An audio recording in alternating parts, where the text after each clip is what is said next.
Today is Thursday, February 6th.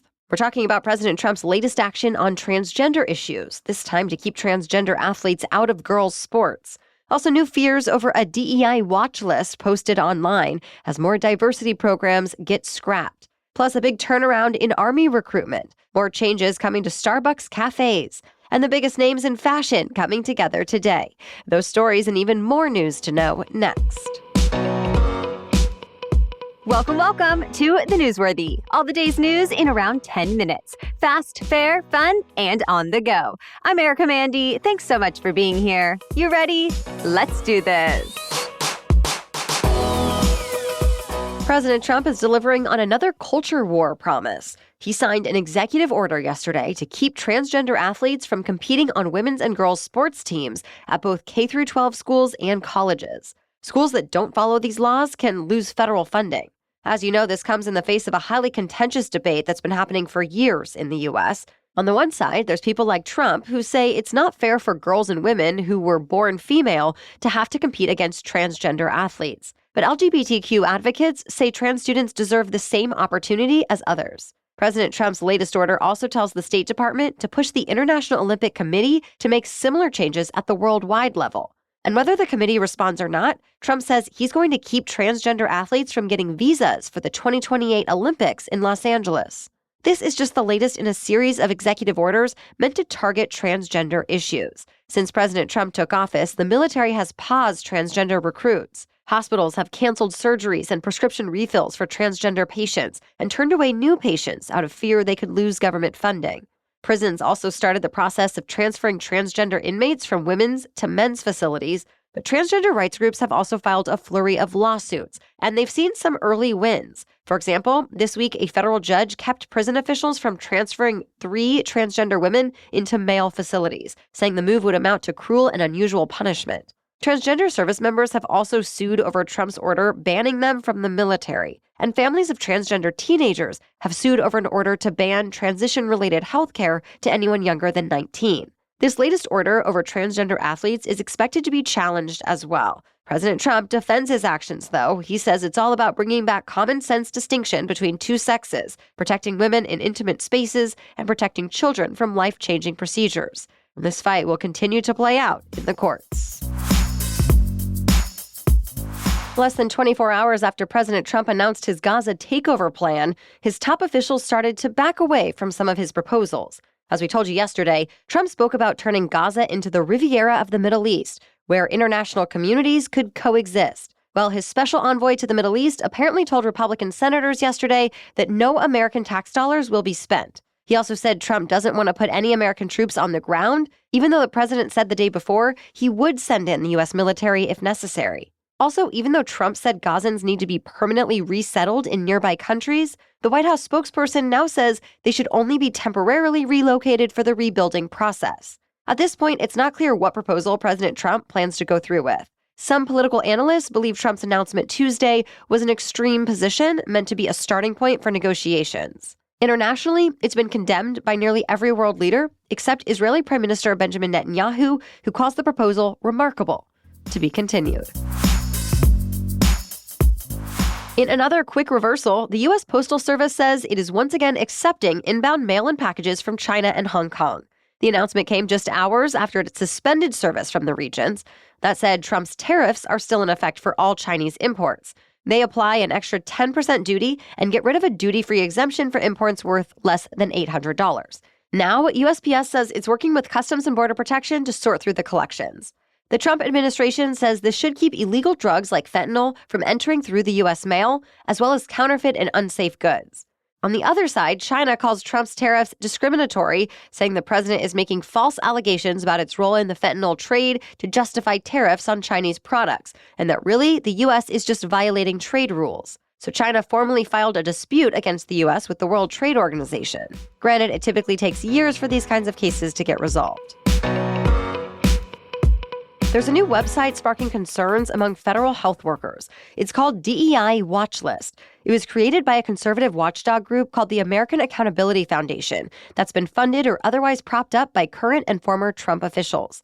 It publishes the photos, names, and public information of mostly Black employees across health agencies and calls them targets. It also lists what it calls offenses for dozens of workers, like working on diversity, equity, and inclusion efforts, donating to Democrats, using pronouns in their bios. And in some cases, they're targeted for research that found unequal health outcomes for minorities. Some federal health workers are calling the site a measure of intimidation and asking law enforcement to get involved. But the American Accountability Foundation says any concerns are distracting from a broader conversation that needs to happen about DEI. Previous watch lists have been made for workers at the Defense, Education, and Homeland Security departments. Of course, these are just some of the latest signs of far-reaching backlash against diversity programs since President Trump took office. As we've told you before, major companies like Meta, Amazon, McDonald's, Walmart, Ford, and others have pulled back their DEI commitments. And this week, Google joined the list too. The tech giant says it will no longer set hiring targets to improve representation in its workforce. Google's head of HR says the company had to make the change since it's a federal contractor, and President Trump signed executive orders concerning just that. Now the company is reviewing other DEI-related grants, training, and more. Also this week, the U.S. Military Academy at West Point disbanded a dozen student clubs for women and minorities, saying it was also doing so to comply with Trump's push against DEI programs. More than 100 other clubs are still active on campus. The U.S. Army is seeing record-breaking recruitment right now. It says this past December marked the highest recruiting period in 15 years. The Army enlisted nearly 350 soldiers every day for a total of nearly 11,000 recruitments that month. The new Secretary of Defense, Pete Hegseth, credits President Trump since he was elected president just 1 month prior, though this increase did start last summer. Either way, Hegseth expects this trend to continue. And there are reportedly plans in the works to build new basic training units to get all the new recruits ready to defend their country. More news is still coming up, but first, this episode is sponsored by Wildgrain. Wildgrain is the first bake-from-frozen subscription box for artisanal breads, pastries, and pastas. Best of all, Wildgrain takes the hassle out of baking, since all items bake from frozen in 25 minutes or less with no mess or cleanup. That's right, I've grabbed a beautiful loaf of sourdough or some slow-fermented olive oil ciabatta, thrown it in the oven for 25 minutes or less, creating a delicious smell throughout the house, by the way, and put it out for family and friends to enjoy. So easy, yet such a delight. Not to mention their chocolate croissants, fresh pastas, giant chocolate chunk cookies, and more. So are you ready to bring all your favorite carbs right to your doorstep? Be sure to check out Wildgrain so you can begin building your own box of artisanal breads, pastas, and pastries. For a limited time, Wildgrain is offering our listeners $30 off the first box, plus free croissants in every box when you go to wildgrain.com/newsworthy to start your subscription. You heard me, free croissants in every box and $30 off your first box when you go to wildgrain.com/newsworthy. That's wildgrain.com/newsworthy, or you can use the promo code newsworthy at checkout. Now back to the news. This morning's rush hour is expected to be treacherous across the mid-Atlantic. A glaze of ice has covered an area stretching from northern Indiana and Ohio into Pennsylvania, Maryland, West Virginia, and Virginia. This same storm system hit the Midwest yesterday, covering roads with ice in Kansas and Missouri. In fact, sections of highways in the Kansas City area had to close yesterday as emergency workers cleared several crashes. Warmer air is expected to come in behind the ice storm, which could help melt away some of the mess. But it won't be long until another winter storm arrives, likely this weekend. A popular European vacation destination is seeing an exodus of tourists. More than 11,000 people have left the Greek island of Santorini because of a series of earthquakes. We're talking about more than 1,000 quakes over the last few days, and there's fear they could be a precursor to a larger quake to come. Earthquakes are always common in Santorini because it lies in a highly seismically active area, but it's extremely rare for any part of Greece to have a barrage of frequent earthquakes quite so intense. So public events are being banned, and authorities are restricting access to Santorini's famous clifftop areas. Ferry lines and airlines have added extra ships and flights to help get people off the island. But so far, the quakes have not caused injuries or major damage.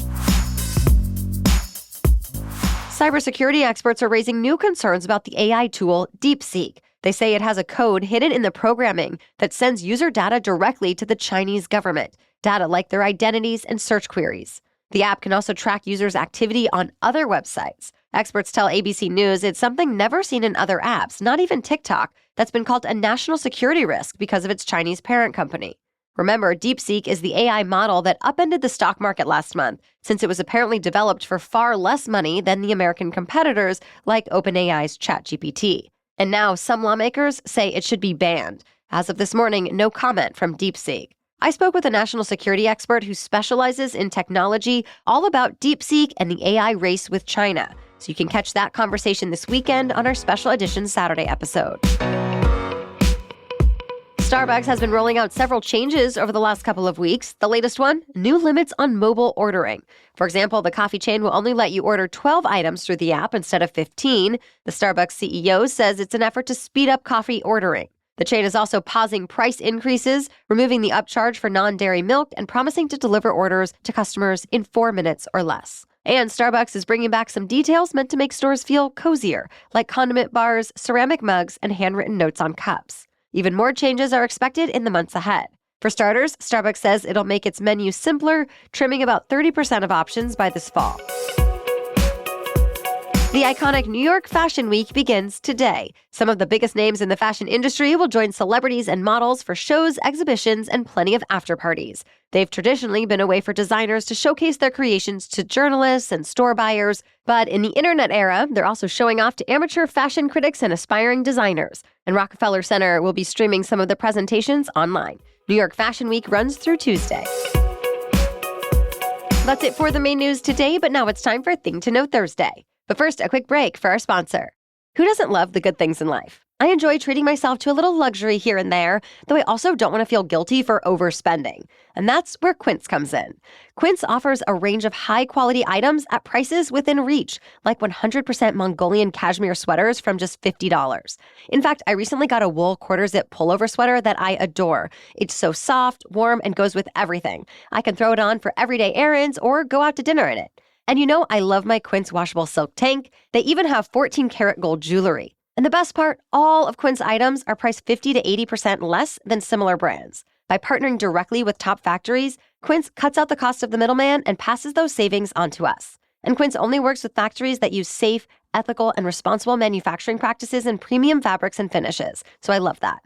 Give yourself the luxury you deserve with Quince. Go to quince.com/newsworthy for free shipping on your order and 365-day returns. That's QUINCE.com/newsworthy to get free shipping and 365-day returns. Quince.com/newsworthy. Now back to Thing to Know Thursday. It's Black History Month in America. For nearly a century now, the U.S. and Canada have spent the month of February honoring the achievements of Black people, celebrating Black culture, and reflecting on the struggle for racial justice. February was chosen because the second week of the month coincides with the birthdays of both Abraham Lincoln, who was influential in the emancipation of slaves, and Frederick Douglass, who was a former slave and prominent leader in the abolitionist movement. Well, this year, at least one government agency paused all celebrations of cultural or historic events as a way to comply with new DEI directives, and that includes Black History Month. But the White House says President Trump still recognizes the event. Either way, Black historians say Americans don't need any kind of White House proclamation to give them permission to mark the occasion. Many suggest doing things like supporting Black-owned businesses and creators, donating to a Black organization, or visiting a Black history or civil rights museum. There are dozens of virtual events happening as well. We'll add some links in today's episode notes. Well, thank you so much for listening today and making us part of your daily routines. We will catch you up on more news to know tomorrow. Until then, have a great day.